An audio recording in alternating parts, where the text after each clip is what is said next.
Hi guys, it's Eddie at swelluk.com, Face for Radio. Today we're going to show you how to disassemble this particular model. This is the Fluval 207 external power filter, and tell you what we do in regards with maintenance. So first of all, disconnect your power supply, disconnect your pipes from the tank using the shut-off taps, and then ideally if you've got a tray like this, pop it into a tray because you will get a little bit of water coming out.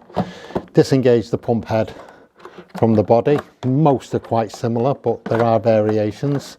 Now in this particular model we've got two baskets. Now there's the first basket, which has got 2 layers of coarse foam in there and 2 layers of medium grade foam on the back. This is going to get very dirty and will need a good clean. So when you've done a water change, keep the water from your tank, take the sponges out, give them a good clean in that old water, and pop them back into the trays. It must always be old aquarium water. Never wash them in tap water. Hot or cold is irrelevant.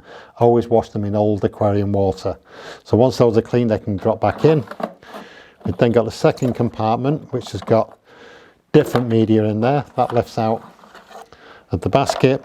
And in this particular one, the top one, we've got a phosphate removing pad. And we've also got a bag in there which has got a black substance in there which is called activated carbon. This is good for removing impurities from the water, tannins. If the water's looking a bit old and flat, water changes and fresh carbon will soon brighten up the water and make it look really good again. The second chamber, that's got some biological media in there which are normally in the form of a hoop. So you've got a very high surface area for growing the good bacteria which process the fish waste.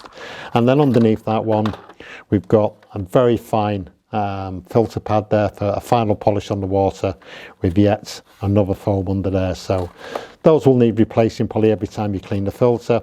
4 to 12 weeks should be as often or as long as you would want to leave a filter without any more maintenance. So depending on the stocking levels of your tank, how often you feed, how often you do water changes, will realistically give you an idea of how often you're going to need to clean that filter.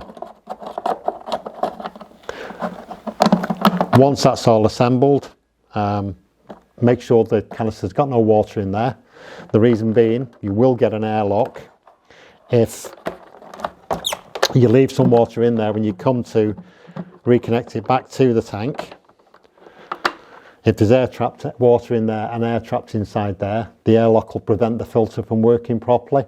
So make sure the filter's empty. When you've got it ready to go back in the tank, if your filter's got a prime facility, just start the prime off. This will start the siphon from the tank. The filter will fill back up from the bottom to the top. Give it about a minute. It should then be full of water. Once you can't hear any water trickling inside, it should be full. Connect it back up to the pipes on the tank. Plug the power source back in. You may get some air coming out into the tank, which is quite common. That's just air trapped in the foam. Give it a bit of a tap. This should release the air bubbles prematurely, but after 20-30 minutes, the water should just be coming out with no air injected with it at all. That's how you maintain your filter.